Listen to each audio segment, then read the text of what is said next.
and welcome to Decoding the WSL, the podcast dedicated to the stats and facts in the WSL. I'm your host, Sam Biccarino, and I'm joined by a full panel today. There are four of us. First up is a man who I think will be really glad that the women's club game is coming back because Spurs might actually start winning some games. It's Jacob Bernstein. How are we doing? Yeah, indeed. I think you're correct. It's good to be back after a couple of weeks off of Decoding the WSL. Yeah, looking forward to this episode. Yeah, you definitely got the yellow and purple memo. So obviously, I'm mainly purple with a bit of yellow. You're mainly yellow with, I don't know if it's blue or purple, can't quite tell from the camera. Someone else who's got the memo is Mr. Tom Maher. Tom, how are we doing today? I'm good. I'm delighted that I received that memo earlier. Yeah. Sorry, Izzy. Yeah, someone who we might have left out a little bit. Not on purpose. We just all happened to turn up in our purple and yellow shirts. But Izzy Duddy will delight us with a brand new camera instead. I feel like you guys have like a separate group chat that I'm not in. I've got a bit of purple. I don't own any, as we know, any other shirts. So when Arsenal make a yellow and blue / purple kit, then I'll wear it. To be fair, they do have one. I just don't own it. So yeah, I think Arsenal have released shirts in every single colour imaginable. So yeah, you can definitely find one from some point. We're obviously back again to preview the WSL coming back after a bit of a break. With cups and international games. It's game week 10 coming up, and a little snapshot of what's to come this weekend as the top six face the bottom six this weekend. Just the one game on Saturday, two teams performing below expectations this season meet as Liverpool visit the Emirates. There are four matches on Sunday at 12 p.m, which of course means one thing: multi-view, Izzy's favourite. High-flying Spurs host a Villa side that kept 3 clean sheets in their 4 away games this season. London City Lionesses are at home to Brighton, and the hosts could go third if they win. It's the Skinner Derby at LSV as two teams united in their struggle to score meet with Man United and West Ham. Role reversal at the King Power as Bunny will be preying on the Foxes. Both have 6 goals so far in the WSL this season. And the game week 10 ends with Chelsea at home to Everton. Chelsea looking to extend their record-breaking unbeaten run even further at the hands of the Toffees. But we'll start with the game at the Emirates, Arsenal against Liverpool on Saturday afternoon. This fixture last season was 4-0 to Arsenal. Caitlin Ford and Mariona getting 2 goals, or getting a goal each, I should say, as well as Jasmine Matthews having a day to forget, getting 2 own goals. Before that, 4-0. The last 6 games between these two sides all had less than 3 goals. So the last one was a bit of a goal fest for Arsenal, but before that, it wasn't necessarily the case. Tom, I'll come to you first on this one. How do you kind of see this game going? Because I think both of these teams are struggling a little bit compared to where we would expect this season, but Arsenal are the ones still further up the table. Yeah, it's an interesting one, this game, because obviously Liverpool have had a really difficult start to the season, but they've also drawn their last 2 games, and that represents an improvement. And, you know, it's not like they came up in their easiest fixtures and got a point out of them. They drew with Chelsea in their last game at home, and, you know, they looked really good value for that point. So, yeah, obviously they're on the road now, and at the Emirates, they've had some tough times at the Emirates. Obviously that 4-0 defeat, but, you know, they did also beat Arsenal away from home. Admittedly, it was at Meadow Park last season. So there is that that will be in their minds. And I think maybe for Arsenal, and I'm sure the big storyline in this game is going to be Chloe Kelly and Gareth Taylor. That'll take a lot of the attention, I'd imagine. You know, I remember a brilliant game. I think it might have been 2017 in the WSL. And I remember Chloe Kelly scoring for Arsenal then against Liverpool. I think it was 4-4 in the end. Fantastic game. And she would love to score again, I'm sure, in this one. Obviously, her performance against City was incredible. So it's interesting. I mean, I think Arsenal season, they've dropped the most points that they have in a league season at this stage since 2014. You know, they've got 3 clean sheets in 9 WSL matches, which isn't really what they would want. But then by the same token, they've only conceded 1 goal less than Chelsea. The only team to concede more or less than them is Chelsea. And then, Arsenal have obviously drawn their last 2 games, and that represents obviously something that they would have felt that they could have got 6 points out of those games, especially the way the Chelsea game unfolded. And I think this international break is an important one for Arsenal because they're coming back after, obviously, there was that Athletic article, really brilliant article by Megan Feringa, who kind of spoke about potentially there being wider cultural and structural issues within the women's setup at Arsenal, that the dressing room had been splintered for many years. There was a lack of unity and some tensions among players. She reported that one source indicated they'd never known an environment so competitive and yet so disrespectful. And an agent said to Megan that they felt that some players were untouchable. So that's a big thing. That's a big thing for a dressing room to deal with, especially off the back of a difficult start to the season. So I think that's another big task for René Slegers to get the team galvanised. It's probably helped that players seem to have done well in the international break. Mead was really good against China, looked really sharp. Russo scored as well. Cooney Cross scored a wonder goal against New Zealand. Blackstenia scored in the Nations League playoff. So, there's positives, but I think maybe the start of the season has shown that perhaps the issues at the end of the Jonas Eidevall era weren't all to do with Jonas Eidevall. There was other things going on. And it's going to be interesting to see how those kind of storylines develop and how things develop. It's a really busy month for Arsenal as well. And, it's going to be interesting to see. I think, just concluding on what my prediction is, I think it's going to be a tight one. I could see Arsenal conceding, and I could see Vita Olsen continuing this brilliant streak that Izzy predicted long ago. I think probably I'm going to go 2-1 to Arsenal. I think their abilities on the wide channels are going to be really important in this game. They've had the most crosses in the league compared to Liverpool, who had the least crosses in the league. And I think that might be where this game hinges on. So I'm going to say 2-1 to Arsenal. Yeah, for a moment there, I really thought you were going to start going like, I think pretty much every preview show we have, whoever speaks first tries to get away with not giving a prediction for the game. But I'm glad you got there in the end. I'll go over to Izzy next. The person who I think sort of started backing Olsen before anyone else that I'm aware of anyway. And it's obviously coming well for you at the moment. She scored 60% of Liverpool's goals so far this season. Do you think she's going to score any more this weekend? I hope not. I wouldn't put it past her, though. I think it's going to be a really interesting one. Obviously, building on what Tom says, I do think the more I watch Arsenal, the more I'm convinced that this is like almost a team selection issue. And I don't know if that kind of also, these reported kind of dynamics happening behind the scenes are kind of playing into this. But obviously we know René's been like experimenting with who she kind of wants to play. For me, though, she just needs to, if she picks the right starting 11, I think Arsenal can run away with this one.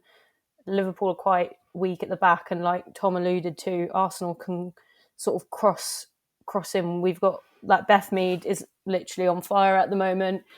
Chloe Kelly needs to start some games because I think she'll be fantastic in this one. And people like Caitlin Ford, who can kind of go one-on-one on the wings. I think this game, on paper, plays to Arsenal's strengths. It's just whether René picks that right lineup and makes good tactical changes. Because I think recently, there was frustration around not playing Cooney Cross and then bringing on Chloe Kelly at like the 80th minute or whatever. And I think if they play their cards right, this could be like a 3-0. However, given that I've staunchly backed Olsen so much throughout the season and she is doing well, I think I'm going to have to settle on a 2-1 as well. Also, because I think I was there on that opening season game, was it 2 years ago, where Liverpool absolutely battered us at the Emirates. and it was like thoroughly embarrassing, and I'm still scarred from it. So I always go into this particular fixture with a bit of hesitation, and I think I wouldn't write Liverpool off.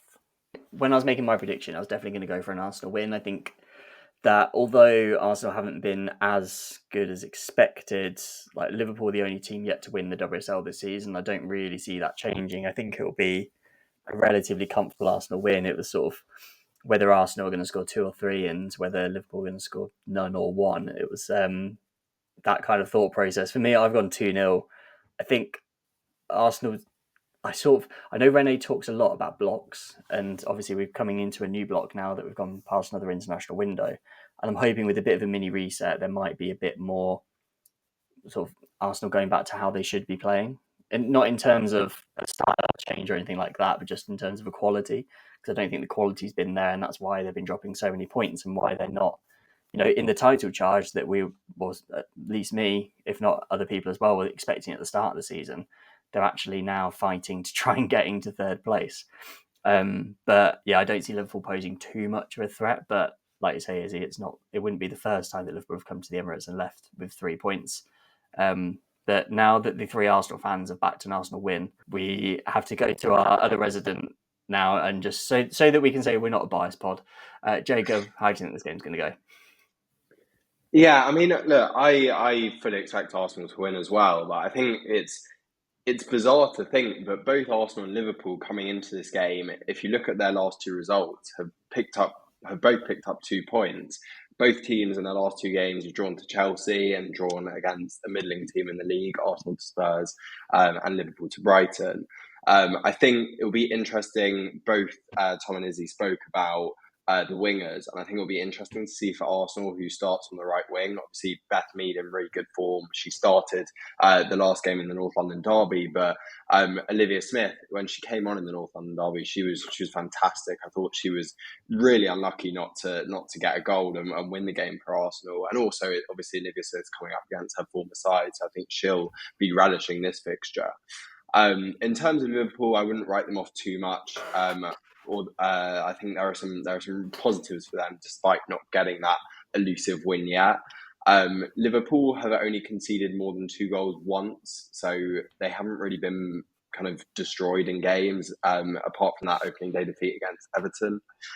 Liverpool have scored in all 4 of their last games. Obviously, Olsen scoring 3 and 3, and a few of those games, Liverpool have gone up and they've been competitive in all their games. Although they haven't got the win, they have competed, and getting that draw against Chelsea was a huge result.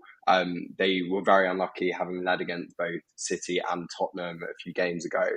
And also looking at Liverpool's defensive statistics, they have the 4th best expected goals against in the league, which I was quite surprised about. They have less expected goals against than United, but they have conceded 3.1 goals more than their expected goals against. So that perhaps suggests poor defending and poor goalkeeping. We know kind of there was a situation earlier on in the season with Kirby and Bograff, and Liverpool have also kept 0 clean sheets this season. So in spite of some positive statistics there in favour of Liverpool, I am going to agree with both Tom and Izzy and go for a 2-1 Arsenal win. I expect Liverpool to score, but I still think Arsenal will take the game. I guess we're all on the same page there, as I think probably most people listening to this will be as well. You'll probably be unsurprised when we get to the fantasy section of the pod that I don't know about the others, but I will certainly be having some Arsenal players in my team this week. But let's move on to Sunday's games. We've covered Arsenal for the Arsenal fans. Let's cover Spurs for the Spurs fan on the pod. Spurs v Villa, this one, midday at the Bet Right. This fixture last season was actually an Aston Villa win, 3-2. Anna Patton and Ebony Salmon putting the visitors 2-0 up before Jess Naz and Ella Morris getting the goals back to equalise. And then a Kirsty Hansen 90+1 winner. Both teams have scored in the last 6 meetings between these 2 teams in the WSL. And it's actually been quite a while since Spurs beat Villa at home in the WSL. I had a little look back, and the last time it happened, Alex Morgan opened the scoring in the game, which kind of shows you just how long ago that was. Villa, I didn't really clock this generally, and I haven't really heard many people speak about how we know how defensively strong Villa are, but they've only conceded 1 goal in their 4 away games this season, which actually quite surprised me. I didn't realise. I knew they'd been good. I didn't realise quite how good they've been. So that's 3 clean sheets in 4 games. They're the only team to keep clean sheets in both of their last 2 away games, which were at West Ham and Man United, which I know most teams are keeping a clean sheet against West Ham at the moment, but keeping a clean sheet against Man United is no easy task. Despite the fact that both of these teams have scored in the last 6 meetings in the WSL, I do actually think this is going to be quite a low-scoring game. I think Spurs have been so much better this season under Martin Ho, and I'm not expecting them to be chipping the goals. But at the same time, Aston Villa have been so defensively solid as well under Natasha Arroyo. So I don't see either team. I think although both teams have got strong attacks, I think that both teams have better defences. So I see this being quite a low-scoring game, probably 1 or 2 goals in it.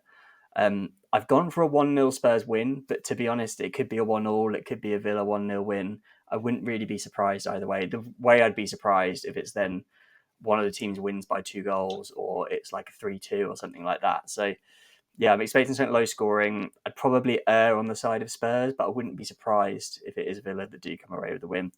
Jacob, I'll come to you first as the resident Spurs fan. Yeah, I think this is a really interesting matchup. I'll be at Brisbane Road on Sunday. I'm looking forward to this one. Obviously, last time out for Spurs was the North London derby. I think it was a big point for Spurs in that game, but we did lack a lot in attack. We only created 0.2 XG in the game. And looking at our statistics, in all the games that we played against non-top 4 sides, we've created over 1 XG, but in all our games against top 4 sides, we've created under 1 XG. So that perhaps shows that we will be able to create against Villa. I think it will be a tight game as well. I think Villa are a good side. I mean, they've only lost 2 games all season. One of their losses was against Chelsea, and then their second one was against London City Lionesses last time out, which they were perhaps unlucky to lose. I think they conceded 2 goals in quick succession in that game, which really saw the game get out of reach for them. From Spurs' point of view, I think it'll be interesting to see what their team selection's like. I saw something on Twitter about Katinka Tandberg potentially getting an injury.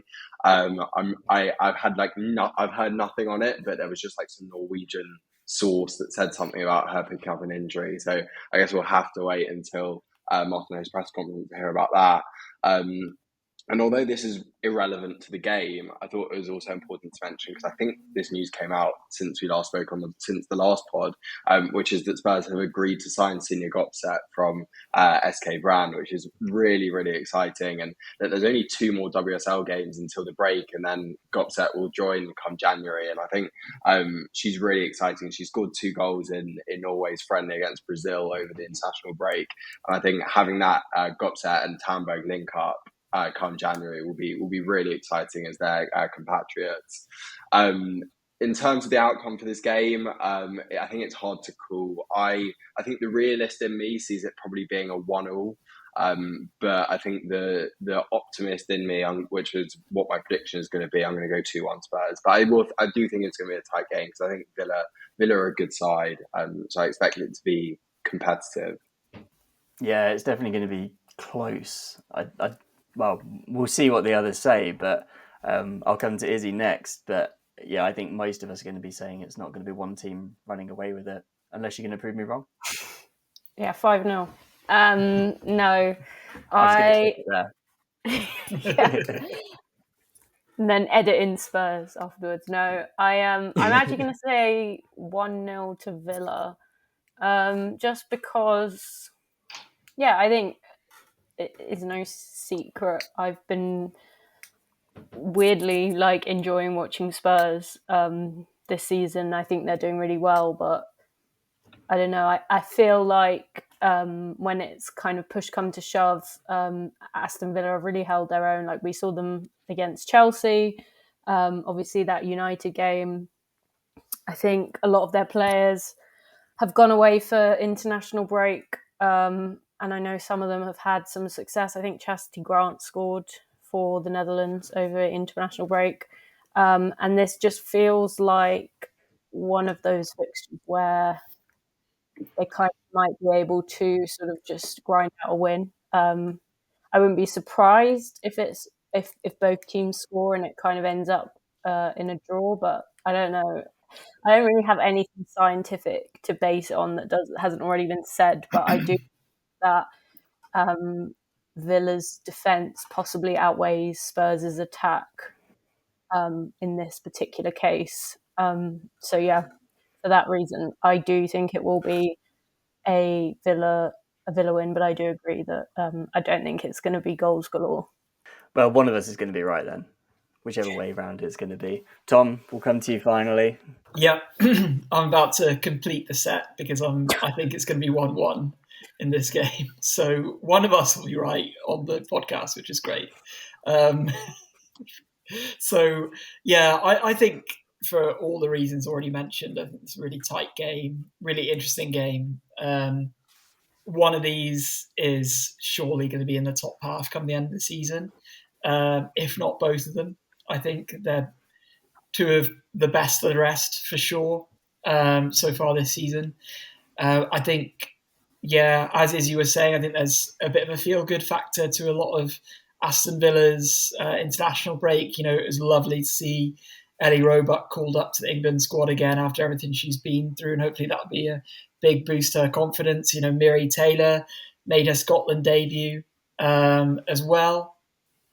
And yeah, as Izzy said, Chastity Grant scored, and the other goal scorer for Netherlands against Portugal also plays for Aston Villa. That was Lynn Wilms who got that goal. So, and you know, you have Rachel Maltby captaining England's under 20s. So, you know, really positive signs for Villa. And then, you know, they drew 3-3 with Birmingham in the League Cup, and Lucia Kendall got her first goal for Aston Villa in that game. She scored twice actually in that game, so that's really positive for them. But yeah, like Jacob was saying, you know, Gopse coming in is a huge signing. I think she would start for any team in the WSL right now. I think she's that good.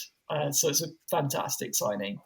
And I think when I was looking at doing a bit of research in this game, one stat that really stood out to me was that Spurs are the only side in the league so far this season that haven't made a single mistake leading to an opponent's shot, which is incredible at this stage of the season to have that as a stat.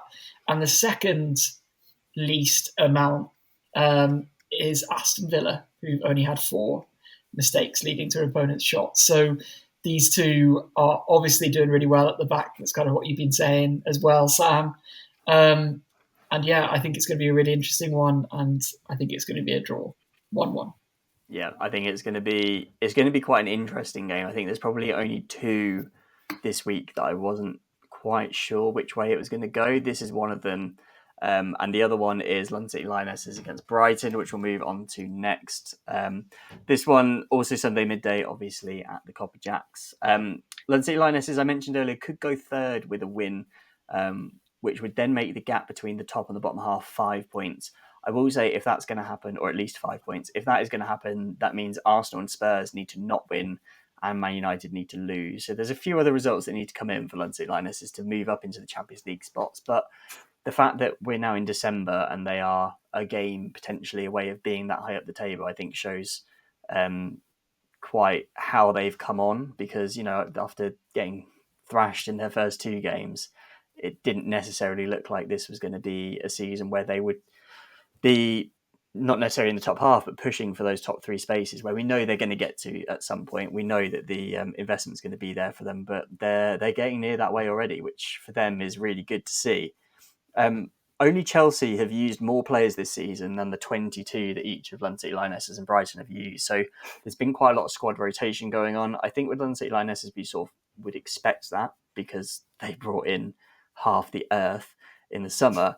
But for Brighton, that wasn't necessarily something I was expecting, because Dario Vidicic, I mean, they have a decent number of players at the club, but he's not brand new to the club, so I didn't necessarily think that he would be moving people around quite as much. But is what it is. And Brighton have been really using the depths of their squad this year. But yeah, like I said, this one, similar to the last one, is really tight of which way it's going to go. I'm going to be at this game, as is Tom. We're going to be doing a special episode together, so keep your eyes peeled for that. As a neutral, I'm hoping this is going to be about a 10-all, but I think realistically it's probably going to be a draw. I'm going to go for a 1-all. I think this is probably even harder to call than the Spurs Villa game. The Spurs Villa game that I said Spurs will win, but I wouldn't be surprised if Villa won. I think this one's even closer. I've gone for a 1-1, but yeah, tightest game of the weekend to call, because this is one that I don't necessarily think that either side would win it by a goal. I wouldn't be surprised if either side won this by 2 or 3, because on their day, both sides can be so good, but it just depends who turns up on the day and puts in the performance. So yeah, Izzy, I don't really know which way this is going to go. Have you got any idea? Yeah, I'm going to be bold. I'm going to say 3-1 to London City. I think they're feeling it. I think something has clicked in that team. And I think, it's at home as well. And they seem to really be settling in there. They've got a good thing going. And they just, when they find their flow, they seem to be on form. There's been some excellent individual performances as well. Freya Godfrey obviously just got called up for the Lionesses. She's been scoring goals like there's no tomorrow. And then you've got sort of Nikita Paris, Izzy Goodwin, Kumgai at the back. It's just kind of a wealth of talent that, to be honest, I didn't expect in the first few weeks, or even before the first few weeks. And then they sort of got battered, like you say, and you were kind of thinking, well, is this going to be another yo-yo situation back down to the WSL2? But they've absolutely proven what they're made of. I see no reason why they won't win this one, to be honest. I think, like you say, Brighton are a great team, especially when they turn up. But when they don't turn up, I can't see them squeezing a goal out if London City Lionesses manage to get a goal in early and kind of set the tone of the match. So I do think it will kind of be dependent on who scores first, but purely because it's a home game and because I've got spidey senses, I'm going to give this one to London City Lionesses. Fair enough. I think that's... Yeah, when you initially said 3-1, although I didn't doubt it, because like I said, I wouldn't be surprised if one of these teams wins by 2. I was interested to hear why. But no, I think spidey senses, if nothing else, is a great reason. Vibes only. Jacob, I know that you are, well, I guess you and Izzy are quite opposites in this. Izzy's very vibes, you are very not vibes, just numbers. How are you looking at this game?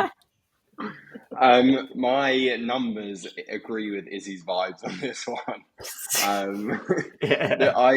I'm going for a London City Lionesses win as well, and I'm going for a bit of a goal fest. I'm going to predict 3-2 to London City Lionesses, and my reason being is because London City Lionesses' last 2 games, they've got 2 wins, and they've got 2 big wins against both Spurs and Villa, and both of those games have been goal fests as well. That Spurs game being 4-2, the Villa game being 3-1.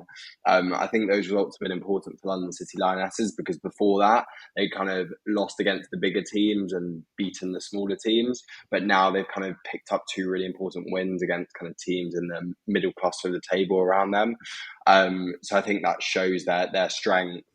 As a kind of side point, because I wasn't on the Game Week 9 review podcast, the Izzy Goodwin goal that she scored against Villa was 0.97 XG, which has given me a bit of an idea for something I might do in the winter break, which is look at basically every goal that's been scored in the WSL and look at their XG, so I can look at like the highest XG goals and lowest XG goals. So I reckon that Izzy Goodwin goal would be probably the highest XG goal in the WSL, but I need to fact check myself.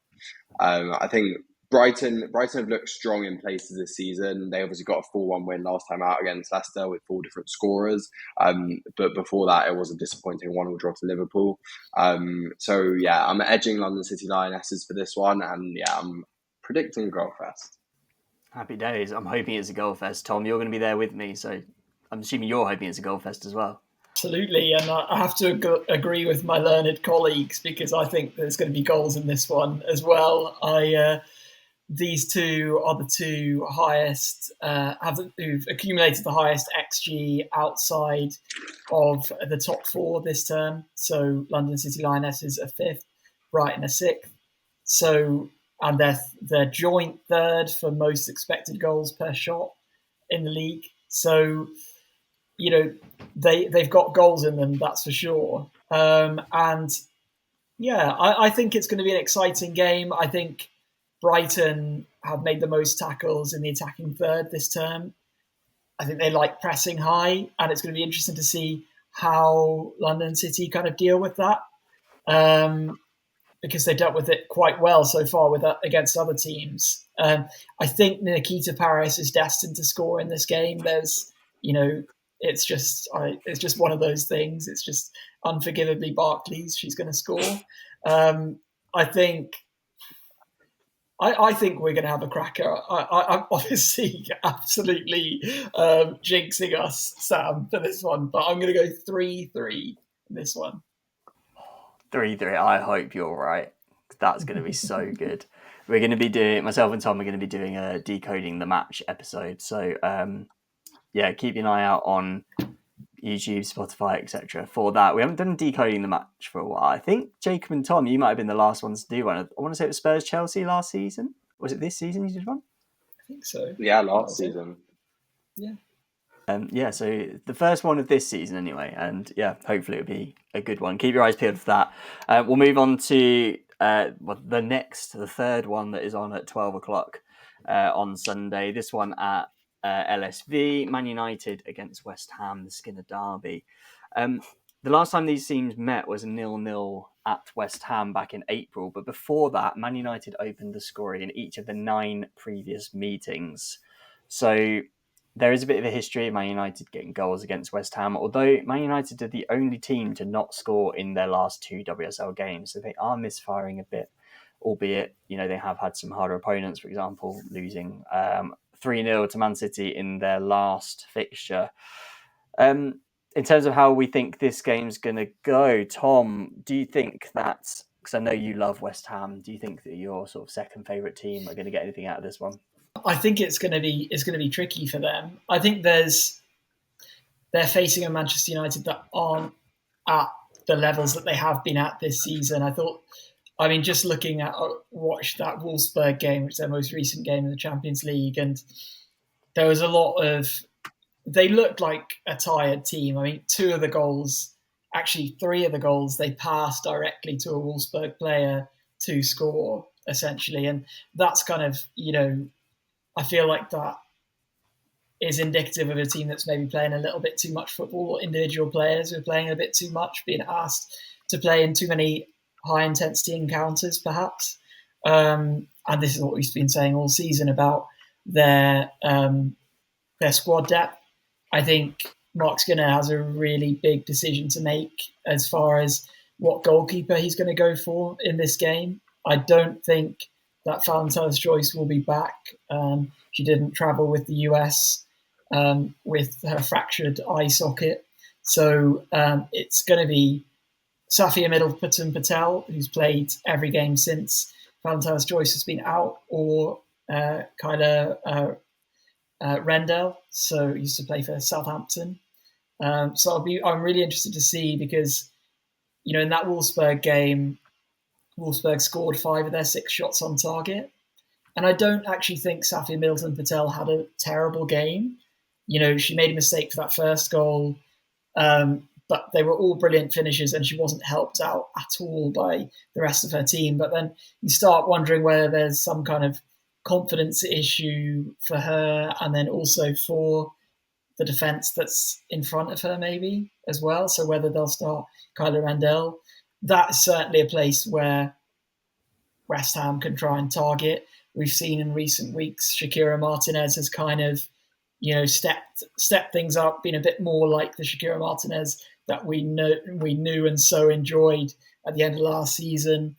She made her debut for Germany in the Nations League final, which is very exciting to make your debut in a game as big as that. And she came close to scoring the winner in that first leg as well. So the kind of excitement and that she will have as a striker in this game could cause some issues for United. But I do think that United will return to winning ways in this game. But I think West Ham might score. I'm going to go 2-1 to Manchester United in this one.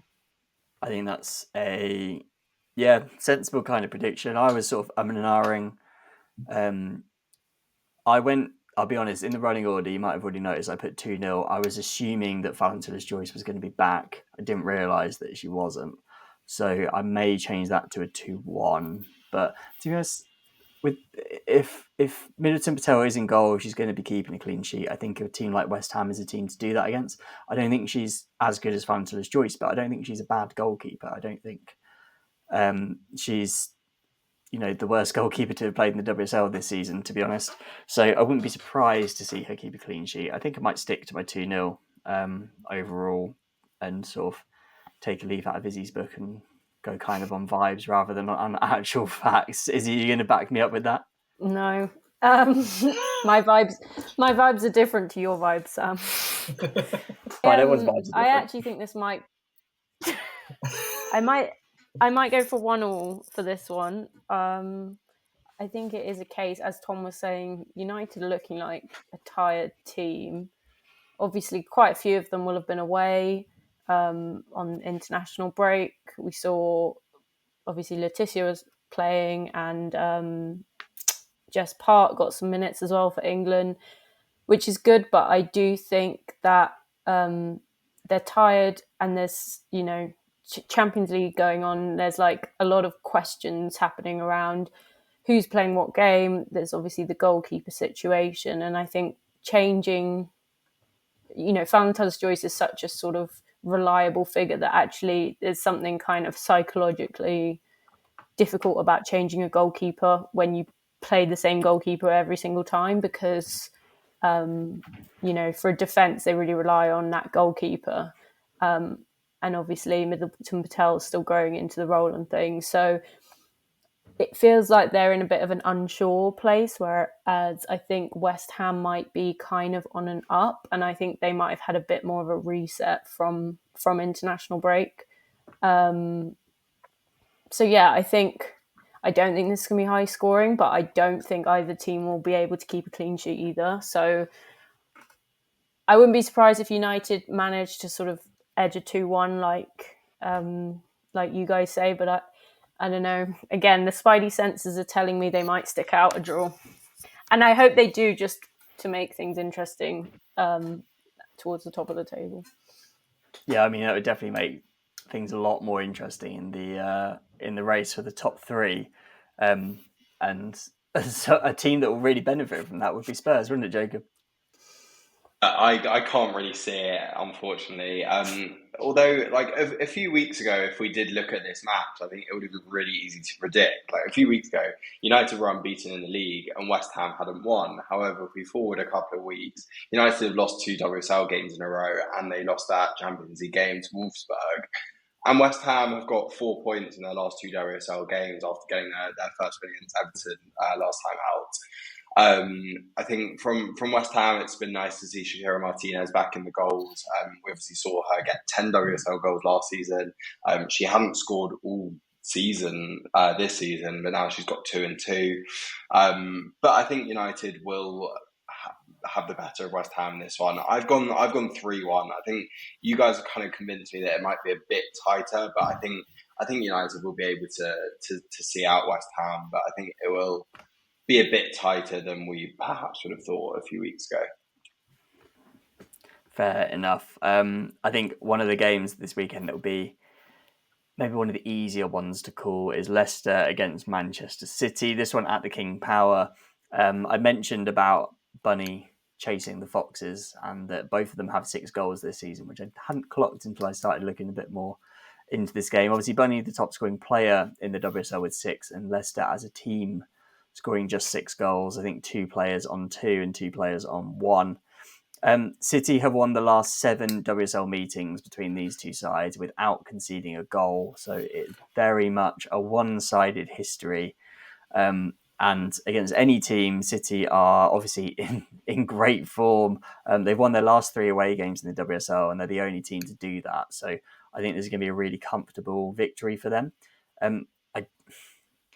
I'm wary about Bunny Shaw and how good she's going to be in this game. Because I did notice that 5 of Bunny Shaw's 6 goals have come at home this season. Obviously, this one is away at Leicester. So it may not be her that's getting all the goals in this, but I do think that City will be a team that has enough to get past Leicester and probably will keep up this record of winning to 0. I think it's going to be like a comfortable, very professional performance. Don't need to run away with it and knacky players out, but still City will have enough to comfortably win. I'm going to go for a 3-0 and Man City, that is. And I think it's more likely to be 4-0 than 3-1, to be honest. That's kind of what I'm going for. And Izzy, how about you? How do you see this one going? Literally 3-0, exactly the same. I just think Hemp's back, and everyone's on such good form. Spoiler for the aerial fantasy section, but Kirsten Kasperai is now the highest scoring fantasy player in the entire game. Fagino's not far behind. I just don't see it stopping. And actually, I don't necessarily see the goals coming from Bunny Shaw. I think she'll easily get one, but I see them coming from all over the pitch. And that's kind of City feel like a very secure team at the moment and very comfortable. The question is not sort of whether they'll win, it's sort of which players you want to back as the ones that are going to end up scoring the goals. But I do think 3 or 4, 100%. I don't think Leicester have been convincing enough for me to kind of give them a token one on the other side. I just don't think, as well, with the injuries they've had, particularly up front, this isn't their game. So I'm going to say 3-0, but wouldn't be surprised if it's more. Yeah, I think that's fair enough. Jacob, you're nodding along already, so I'm assuming you're agreeing. I've gone 2-0 here. I think, some of the games this weekend are a bit hard to call, but I think this one should see a City win. They've been absolutely quality, 8 WSL wins in a row and top of the league. And one of the reasons for that is, they aren't in the Champions League this year. They are playing one game a week compared to teams like Arsenal, Chelsea, and United. And obviously last year City had a lot of injuries to contend with. And we're seeing a couple of those players, the players that have been injured this season, come back from injury. As you mentioned, Hemp, who obviously scored in the derby, but also scored against China for the Lionesses. Rebecca Canax come into the side in the last couple of games. She also scored in the derby against United. In terms of Bunny Shaw, that was a crazy score over the international break. Jamaica beat Dominica 18-0, and Bunny Shaw scored 3, which I actually thought was quite low given for Bunny Shaw, given her scoring. Did you see what the Dominica keeper said after the game? She said that every time that Jamaica scored, Bunny Shaw apologised to her and was like, "I'm sorry we're doing this, but we really need the goal difference." Leicester, on the other hand, they haven't won since matchday 2. They've only got 1 win this season, and last time out they did lose 4-1 to Brighton. So I think all signs point towards a City win. So I'll go 2-0 for this one. Yeah, and Tom? Yeah, I'm worried for Leicester. I think just before the international break, they played Crystal Palace in the Subway Women's League Cup. All they needed to do to make the quarterfinals was not lose 3-0 or more, and they lost 3-0 to Crystal Palace, which, obviously Crystal Palace are in the WSL2 and they're 10th in the WSL2, so that was a really terrible result for Leicester. And I just wonder how much that will have hit their confidence. I think they really needed this international break. Rick Passmore said after that game that they need to go back to basics. And I think this is a really good opportunity for them to do that. They're obviously, as we've kind of outlined, nobody's expecting them to get anything. And sometimes their best performances have come when nobody's expecting them to get anything, like that, when they were within a post's width of getting a point away at Chelsea this season, going back to those kind of like defensive solidity that they have been able to have in the past few seasons at times, intermittently. Just in the last 4 games they've conceded 12 goals, and that can't continue. I think they've got London City Lionesses next up after City, so it's not really looking too great that they'll get any points before Christmas. So I think more about kind of the style and the way that they can hold their heads up high and feel like when we do play teams that we're probably more likely to get a result against, we have that confidence going into those games. So I think that they're going to be very defensive, Leicester, and I think that's the right thing to do. Having said that, obviously City are playing so well, and that shift to a 4-2-3-1 from a 4-3-3 has served them so well, and just the control that they can get in deeper areas of the pitch with Laura Blinkilder-Brown and Yui Hasegawa, rather than that single pivot that that Gareth Taylor loved to play. And it's just worked so well for them. I think that they are going to be really hard to stop. And I think they're going to win 4-1, would be my prediction. But I'm hoping that Leicester can kind of put something together and at least give themselves something to be proud of going into the next few games and into the Christmas break as well. Yeah, we're very much all going for a comfortable City win. I do hope Leicester do well. They're sort of my most local WSL team, so I do like to see them do well, because also it's the easiest one for me to get to. So hopefully they stay in the WSL for years to come, and I can get to more games. Let's move on to the final game of game week 10, Chelsea versus Everton. This one slightly later on Sunday, 2:30 at Kingsmeadow. This fixture last season, I saw Everton taking the lead, Kelly Gago scoring just after half-time, but Mauro Ramirez equalised, and then Lauren James got the winner in the second half, injury time. Chelsea very much got Everton's number. They've won the last 13 meetings between these two sides. Although I did notice earlier today that I was looking more at like the home and away form of each side, and because I haven't really looked into that much this season. And Chelsea have only scored 6 goals at home all season. I think that's within 4 games. Everton have actually scored 9 away goals. So Everton are more goal hungry, I guess, away from home than Chelsea are at home. Saying that, Chelsea's defence has been significantly better than Everton, so that is why they are much higher in the table. Chelsea obviously still unbeaten in the WSL and the only team to be that this season. Everton are winless since their opening day win at Anfield. For me, this all just goes in one direction. Whether you're looking at the numbers, whether you're looking at the vibes, it's all going towards Chelsea. I initially thought this would be like a 3 or 4-0 absolute one-way traffic. I do think the fact that it's after an international break, Chelsea's squad is much more internationally aligned, I guess is the probably politest way of saying it. And obviously there's Champions League coming up and there's a lot more squad rotation and things like that. So I think that in that sense, it's probably a good time for Everton to be coming to Chelsea, or as good time as there can be. But I'm still going to go for a relatively easy Chelsea win. I'm going to go for 2-0. So a little bit closer. They're not going to run away with it, but still good enough to get the job done, which has most of this season been the story of Chelsea. Jacob, is this like a similar way to how you read the game? Agreeing with you. I've gone 2-0 Chelsea as well. I think it's been a couple of difficult results for Chelsea. Well, they drew to Arsenal, which isn't a bad result, and then they will be disappointed with the draw against Liverpool. Those 2 draws were the first time since January 22 that Chelsea have failed to win back-to-back league games. So I think they'll be looking to bounce back from that. I think Everton will be very disappointed. Last time out, they lost 3-1 to West Ham. And they were 3-0 down before they scored a consolation goal late on. West Ham, obviously, before that hadn't won, so I think Everton will be disappointed. Everton have scored goals this season. I mean, they've scored 12 WSL goals, and they've scored in all but 2 games. But I think Chelsea will have the better of them here, and that's why I've gone 2-0. Yeah, I think that's pretty much in line with, well, basically my thought processes as well. Tom, how about you?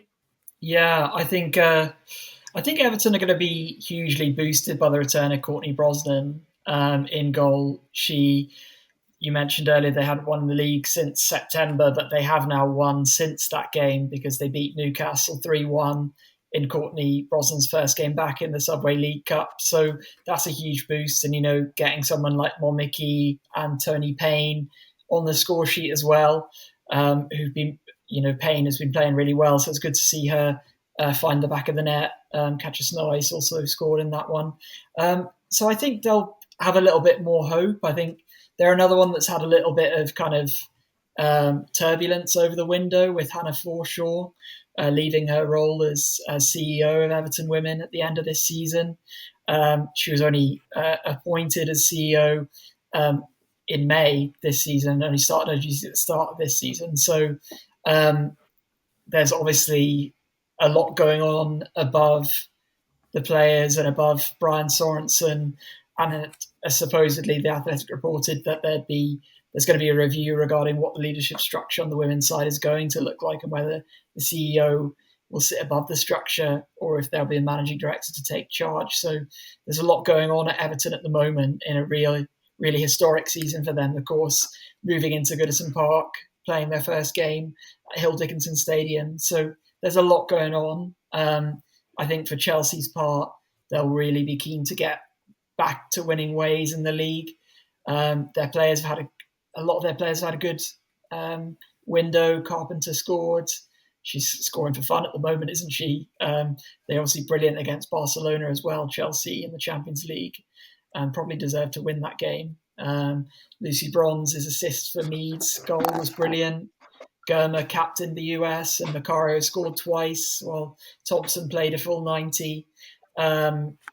So, I think things are looking good for Chelsea. I could see maybe a similar game to the way that it panned out last season. I remember being at that game. Everton felt really hard done by that result, and understandably so. And it might even be a bit similar to the way that the Tottenham-Chelsea game panned out at Kingsmeadow earlier this season. So I'm going to go 1-0 to Chelsea for this one. Yeah, do you know what? When I first sort of thought of it as 3 or 4-0, and then I thought I had the idea of bringing it down to maybe like a 2-0 closer game. I didn't know if I was going to be the only one that thought like that, but it seems, well, 3 of us at least. Izzy's sort of smiling there as if she's going to be saying something completely different. Go on, vibes, master. I usually do. I'm going to say 3-1 to Chelsea, just because I think, both teams are hungry for goals. It's going to be easier for one side to score than the other, but I do think Everton will get some sort of look in, possibly because I think, like you guys have said, Chelsea are keen to kind of start as they mean to go on in this block, and they've come off a few good performances sort of in the Champions League and over international break. So I think they're just going to want to keep that momentum going. Alyssa Thompson's looking amazing, obviously, and then Ellie Carpenter. I think it's going to be hard for Everton to sort of contend with that, but I do think that, I think I kind of back them to get 1 goal, so I'm going to go 3-1. Chelsea wins all round, I think, as one of the games that is slightly easier to call this week. That is our 6 games for this weekend coming up, and we're going to take a quick break before we go on to Aerial Fantasy.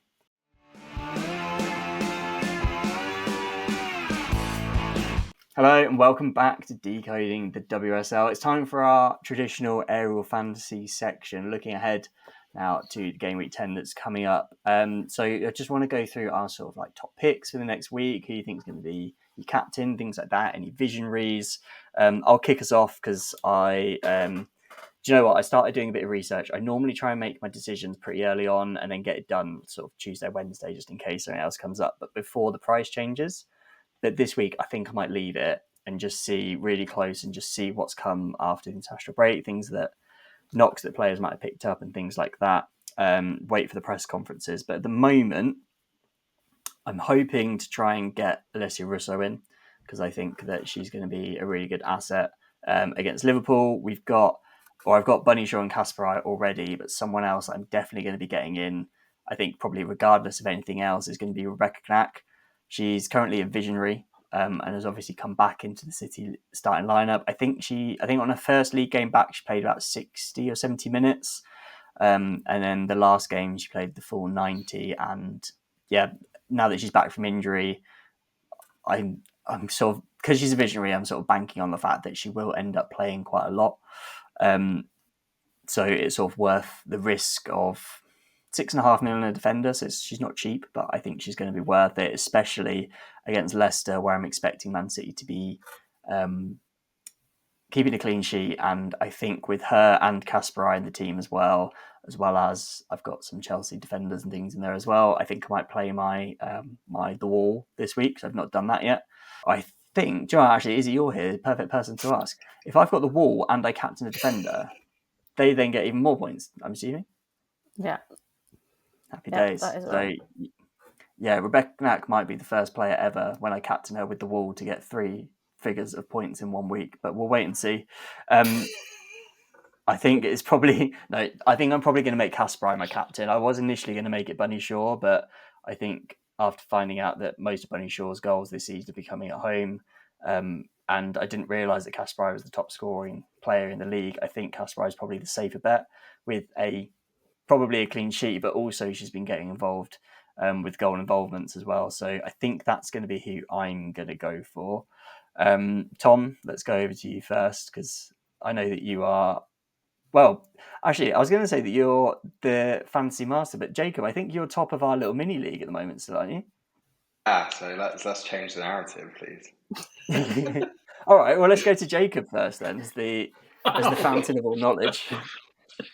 Well, I was actually planning on keeping my cards quite close to my chest, but considering you gave away kind of what you were saying, Sam, I'm also going to be playing the Wall this week.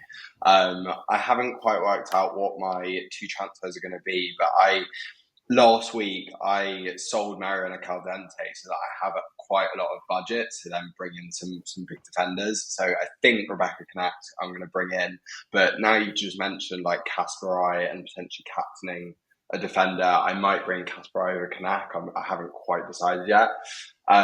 So I think that's what I'm going to do with my team. I think in terms of other players and looking at the game overall, I think this is the week to pile on to top 4 teams.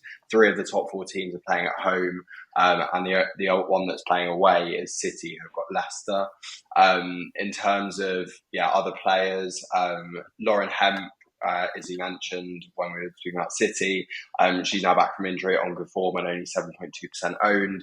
I think Olivia Smith, if she starts for Arsenal, could be a really good pick this week against her former club Liverpool.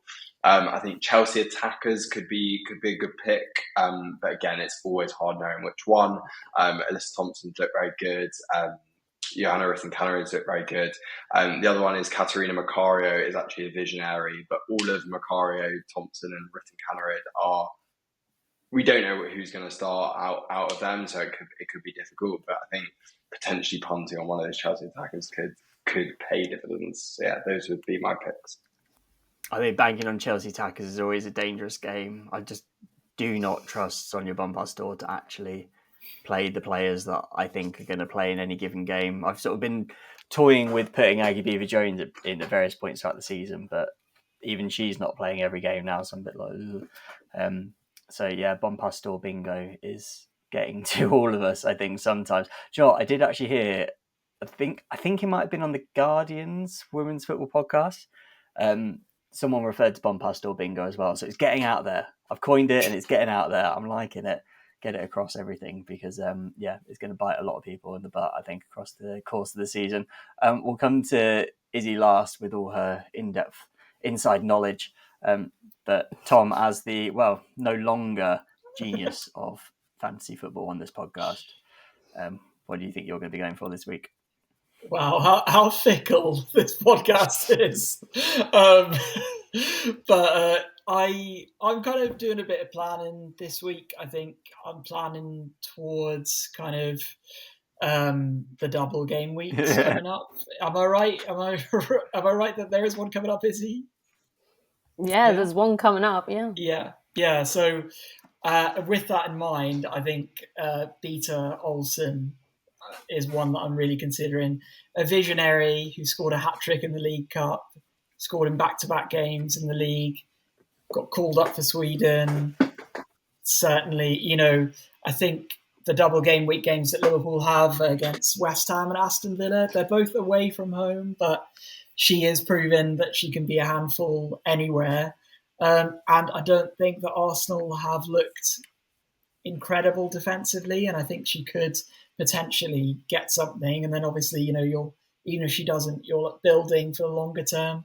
Same with Kerry Holland, who's like another visionary. And then if you're looking at Aston Villa players, Lucia Kendall, I mentioned earlier, scored 2 goals against Birmingham. First 2 goals and is really playing great football. Not very expensive either. And Ocean de Hernandez is another visionary centre-back. And then Anna Patten, of course, has been not a visionary, but should certainly be in the minds of fancy players, as well as Lynn Vilms and Kirsty Hansen from Aston Villa, I think. Players like Anouk Denton, Rico Eki, Vivian Asai, top scoring visionaries this season. Still, all three of them still visionaries as well. Obviously, they've got Liverpool coming up, but they also, have a game against Manchester United, who are potentially not. There could be differentials if West Ham are able to play well. But yeah, I'd echo everything that both of you have just said, really, about Manchester City assets. Certainly, I think Kasparai is looking likely for my armband as well. Yeah, and interesting on the wall as well. I think there hasn't been. I feel like there's been a lot of weeks where there hasn't been many clean sheets. So my wall completely busted last season. I don't think I got any points from it. So I don't know if I'm going to be risking it just yet, but I'll be interested to see how it pans out. Yeah, that all sounds fair enough, Tom. And we'll round off with the person who, out of the four of us, got the most points in the last game week. Izzy, what are you going to be doing this week? That's a really polite way of saying, like, I'm desperately losing in the league. But yes, I did do very well last week. So thank you for bringing that up. You guys have stolen most of what I was going to say. For me, Knack is a must, just because she always scores. She's a visionary, and we've spoken about the fixture. So I think she's one definitely to have. And there's a lot of visionaries still in the top three clubs. I say top three, top four. Kim Little is actually now a visionary due to being out. I'm not advising you to put her in her team. I just thought that was funny because I don't think she's ever been a visionary before. So yeah, I think someone like Katerina Macario, I'm very, very tempted to put a punt on just because when she does come on the pitch, she does get a lot of shots. And against someone like Everton, potentially that might be, advantageous. But again, you've got to be willing to take the risk, which I'm not sure I am. I'm also tempted by Olsen. But for me, actually, I think I might bring in Stina Blackstenius. And I know that sounds and feels deeply chaotic, but she's actually had, I think, the exact same amount of goal involvements as Russo. And she's like, 2 million cheaper than Russo. And Russo actually does, like, she only just scored for the Lionesses the other day. Like, she couldn't really get a look in. It was kind of luck that it fell to her in the end. But I don't know. I feel like I can see Stina running off those Liverpool defenders and kind of tapping something in or sort of falling into the goal and getting it. So I'm really toying with that idea. But the one thing I did want to mention as well is goalkeepers. I think a lot of the time in fantasy, it's like everyone has the same goalkeepers, right? But Hannah Hampton has been out now for a while. So her kind of point and ownership percentage is going down. Fallon Tullis-Joyce, who was, the number one in the game, is also out now, injured. Kopp is now the highest scoring goalkeeper in fantasy. And yeah, I don't really see anyone really talking about that, but she's clearly someone that you might want to think about having in your team. And I think I'll sprinkle in a few London City Lionesses. Haven't decided which ones yet. But I already have Freya Godfrey, so that's all right. I already have Godfrey and Kasparai, so I don't have to worry about that. It's just who I kind of go for. And I've got a Thompson versus Macario issue. But I am leaning towards Thompson. I think she's first choice. I think she'll survive bomb past the bingo. I think she's sort of beyond that. It's like her and Ellie Carpenter are kind of above it now. But famous last words. Thank you all, because I'm feeling a bit more justified about some of the picks I've made, and I've got a few ideas as well about what I might do and might change my mind. And listener, hopefully you're the same as well. But that's all we've got for you today. If you enjoyed the episode, obviously make sure to follow or subscribe wherever you get your podcast. Check out the YouTube channel if you're not already watching us there. because we are in, well, glorious Technicolor, I guess is the best way to see it. And Izzy's bought a new laptop with a really good camera. So if you don't go and watch us on there, that would be a complete waste of money. So if you don't do it for us as a whole, as the podcast, do it for Izzy. Go watch us on YouTube instead. But no, thank you again for listening or watching wherever you are. And we'll see you at the next one.